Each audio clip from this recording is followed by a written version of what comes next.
Halo semuanya, kenalin nama aku Ibnu Khairi Algifari dengan NIM 1822191. Kali ini aku akan membahas tentang UAS Kanal 1 soal nomor 2 dari dua soal UAS Sistem Multimedia yang mana akan dibahas pada video selanjutnya.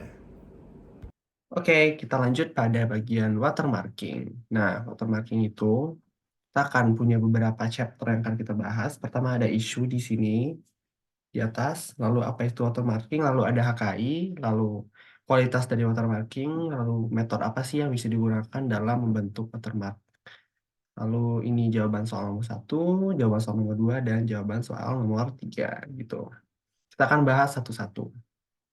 Nah, pertama, isu atau masalah apa sih yang ingin dijawab pada soal dari UAS Sistem Multimedia soal nomor 2 ini, yaitu pertama, sebagai seorang manajer produk branding, saya diminta oleh perusahaan untuk membuat logo untuk produk baru yang akan diluncurkan. Nah, saya dan tim berhasil membuat logo tersebut, kemudian disisipkan watermark sebelum diajukan ke HKI.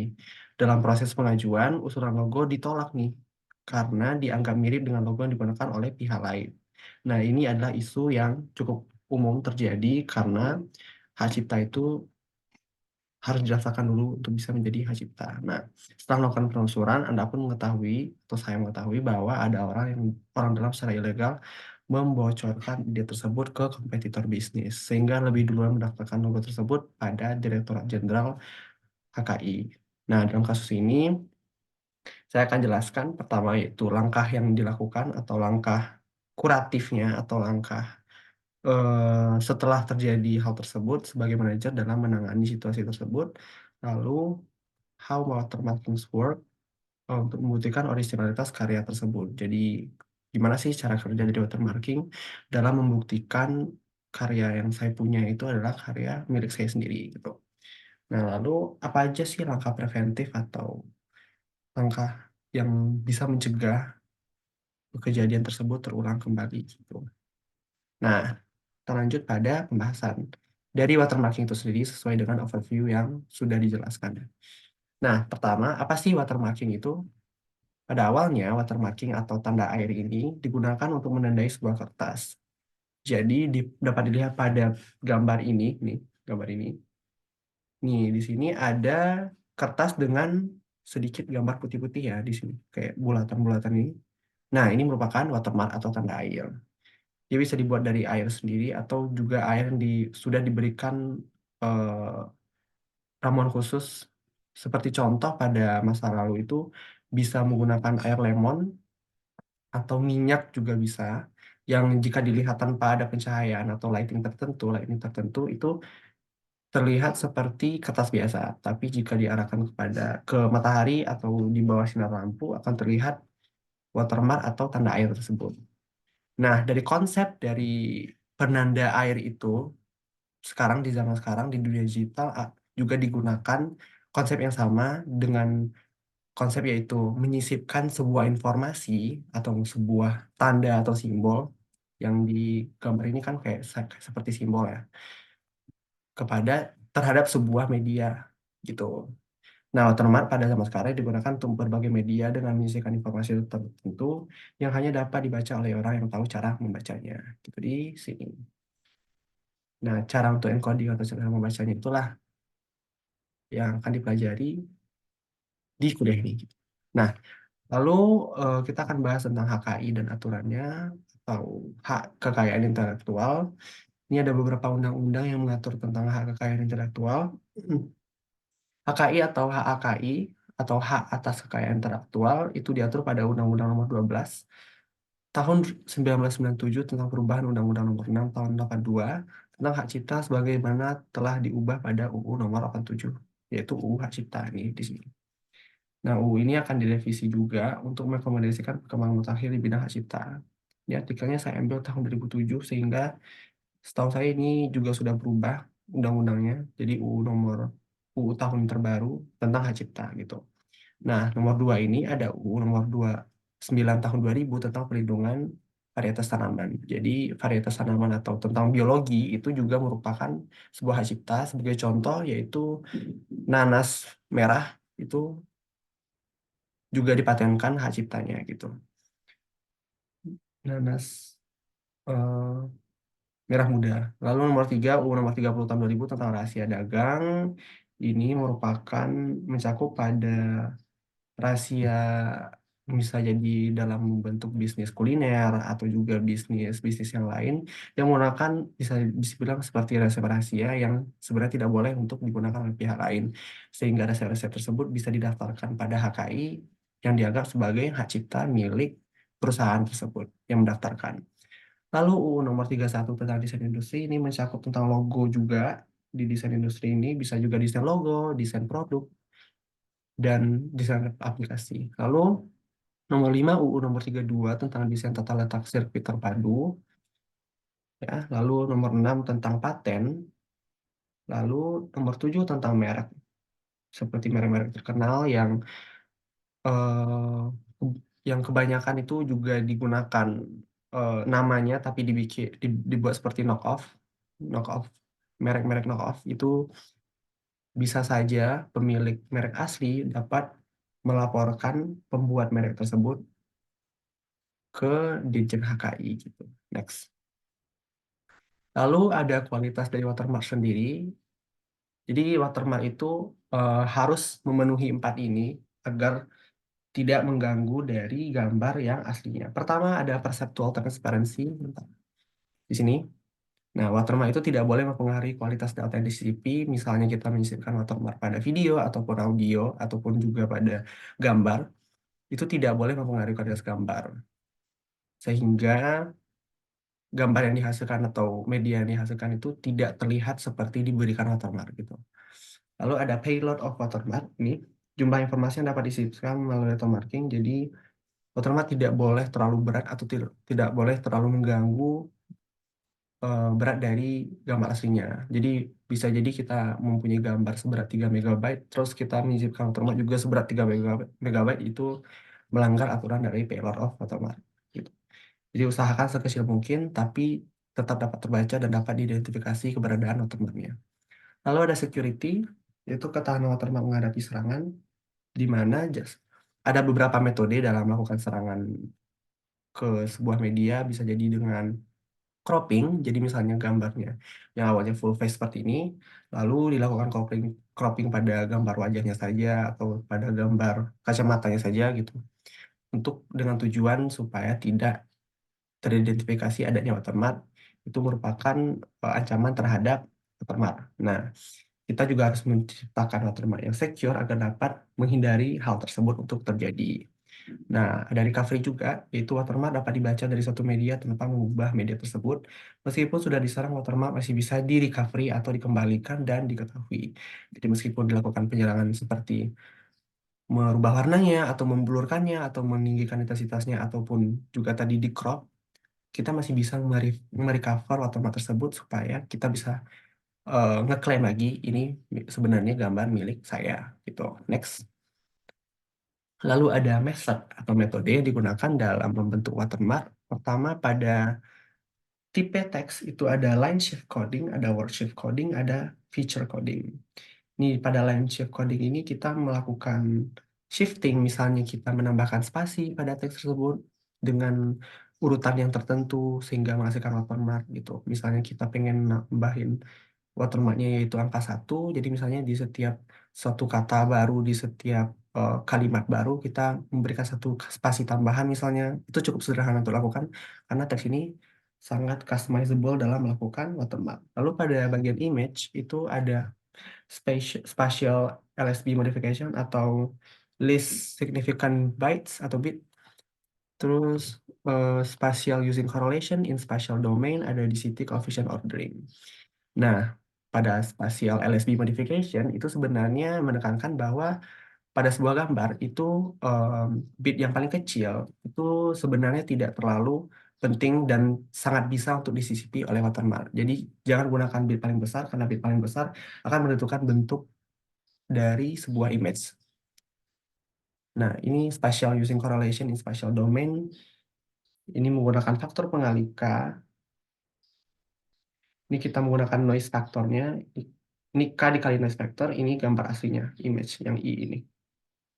Nah, ada di sisi coefficient ordering. Jadi pada gambar ini, Nih.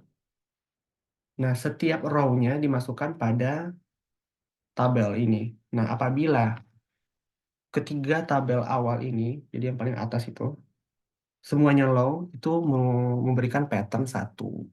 Jika ketiga pattern atas itu, tiga blok atas itu memberikan pattern high semuanya, itu memberikan pattern nol. Jika berbeda-beda, jika ada yang medium, ada yang low, dan ada yang high, maka itu memberikan pattern invalid gitu. Jika invalid, kita akan pindah pada pattern selanjutnya untuk dapat mendeteksi watermark pada bagian GCT coefficient ordering ini gitu. Nah, dari penjelasan tadi sebenarnya terlihat bahwa dua frame bawah, dua pendeteksi bawah ini sebenarnya tidak terlalu penting karena yang perlu untuk diidentifikasi hanyalah tiga bagian atas ini gitu. Nah, lalu pada audio ada metode kuantisasi, ada two-set method, dan spread spectrum method. Kuantisasi misalnya disisipkan suara-suara tertentu dalam watermarknya yang sebenarnya tidak mengganggu dari kualitas musik atau suara yang sebenarnya. Gitu. Next. Nah, kita lanjut pada jawaban dari pertanyaan-pertanyaan tadi.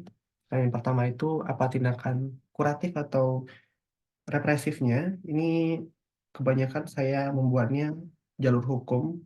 Pertama, meyakinkan pemeriksa dari HKI-nya sendiri dengan memberikan argumen dan bukti yang valid dan meyakinkan pemeriksanya. Lalu kita juga memberikan bukti bahwa produk itu sudah memenuhi aturan yang berlaku dan tidak menyalahi aturan dari tata cara pembuatan dan permohonan HKI dari logo yang kita kirimkan tadi. Nah, harapannya pada meyakinkan pemeriksa ini hendaknya dapat menyelesaikan masalah kita itu. Nah, jika tidak juga eh, diselesaikan pada eh, titik ini, kita akan dapat lanjut ke banding. Kita dapat banding ke Komisi Banding Merek Ditjen HKI dengan mengajukan banding dengan bukti yang sudah disiapkan untuk dapat dilakukan evaluasi. Di sini akan dilakukan evaluasi terhadap produk kita dan produk yang kita tuntut tadi sehingga dapat ditentukan produk mana sih yang asli. Jadi sebenarnya menggunakan watermark ini adalah salah satu contoh persiapan dengan bukti gitu. Next pada tingkat Mahkamah Tinggi di Indonesia yaitu Mahkamah Agung. Jadi apabila sudah dibawa ke jenjang ini maka hasil apapun harus diterima dan tidak dapat digangguan. Nah, biasanya menurut aturan jika Mahkamah Agung itu tidak menerima hasil tuntutan kita, maka logo kita akan menjadi publik tapi tidak bisa digunakan publik. Maksud dari publik itu publik dapat mengakses tersebut tapi sepenuhnya milik Ditjen HKI jadinya itu di sini. Kita lanjut pada jawaban nomor 2. Nah, gimana sih cara watermarking itu dapat membuktikan originalitas karya?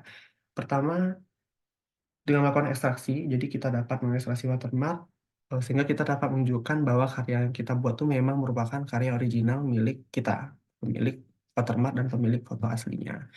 Karena cuma kita yang tahu di sini di bagian kedua keberadaan watermark tersebut dan gimana cara mendecode-nya dan juga